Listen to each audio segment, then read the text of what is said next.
Hi guys. So over the weekend there's been plenty of drama in this Nigeria. Like, I start from the Olodo uprising, con- controversy or gist or whatever that's been happening.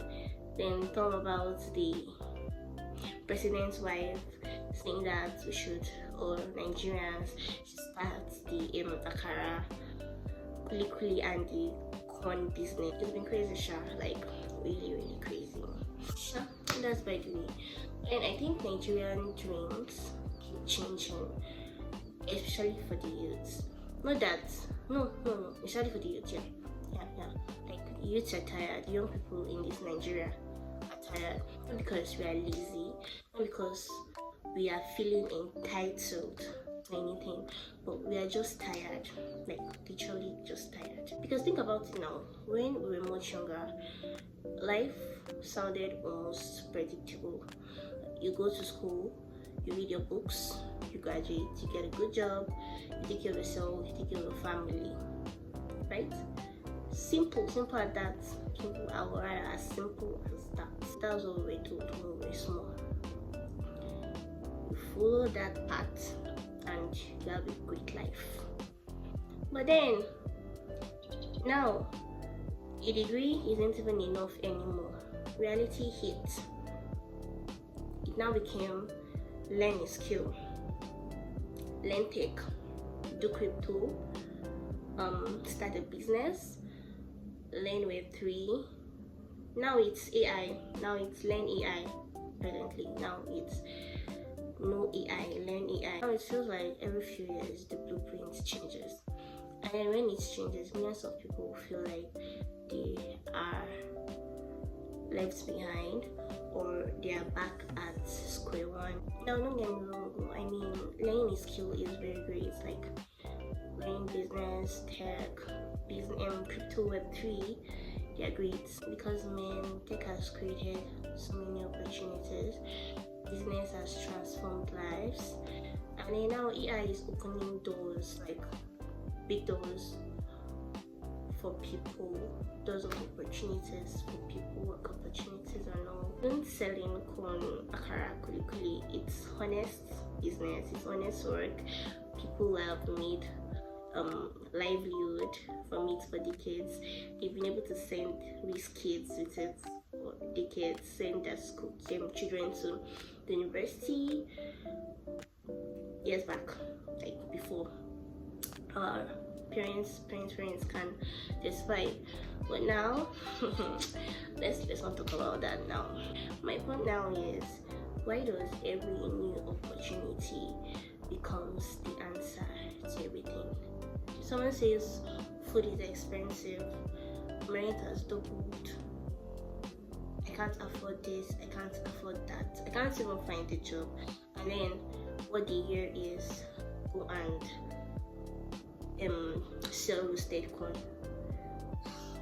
Like, I don't know why like something, or this whole talk is still bringing me back to what the president wife said, or like it's because of how ridiculous it sounds. Like, that's actually why Nigerians are angry, or why the youths are angry, or are like finding this whole thing really funny. Like, can you actually see why people are angry? Because like this and this, put it together, it doesn't make any sense. Why would I be complaining for this and you're telling me to go and do this? Like, how does it even solve the situation or the problem? One person is talking about raising cost of living, another person is talking about finding another hustle, a ridiculous hustle for that matter. And the thing is that whether you agree or disagree to this statement, our concerns, our worries aren't even being addressed at all. Like, our worries aren't really being addressed, because it's like telling somebody whose roof is leaking, have you tried buying a bucket? Yes, of course, like the bucket will catch the water, but like that's not why I'm complaining. And see, I think that somehow that has become a default response to almost everything. I I can't find a job. Pivot. My salary isn't enough. Start a side hustle. Then that side hustle, no, they pay again. Yeah, now go and learn AI now. Then when AI now become overcrowded as well, we now start looking for the next new thing. It's not like we are constantly being introduced to the new survival strategy. Not like we are curious or something. It's just that it's something we have to survive, especially in this country, Nigeria. At this point, sometimes I wonder, like, when do we even stop adapting? Like, when do we have to stop adapting? When do we get to say, I have done enough?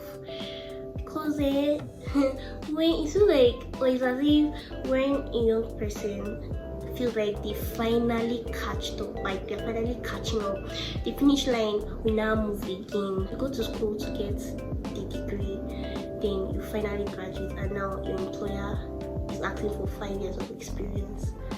It's about now, as how now, like how do you even, then you finally get the experience, and now they're asking for international experience again. Is it this one where you learn a digital skill and then someone is telling you that the skill is already saturated, or you start making money and then one stream of income is no longer enough? So then at what point do you actually feel like you started to make it in life? You see, that's why so many people are mentally exhausted. Not because they don't want to work, because let's be honest, Nigerians, they work. Like, is it hustle? We dey hustle. Is it adapting? We dey adapt like mad. We figure things out. We've always done that. Now adaptation is not even a choice. It's like a requirement to stay in the same place. That's why the whole gist this weekend became really emotional for me. It's not even about selling roasted corn or frying akara or the kuli talk. We don't know the answers, but something I know is that a society where young people are constantly chasing a moving finish line, who produce people who are always busy, but don't feel or never feel secure, always trying to improve but never feel like they are enough, always trying to survive but then they don't feel like they are actually living. And that's like the conversation we should be having. Not because selling corn or frying akara is beneath anybody or anything, but because young people deserve to dream more than just surviving, right? And that's the real issue. The finish line keeps moving and we're getting tired of running. Anyways, people, that's all for today. Bye. See you in the next one.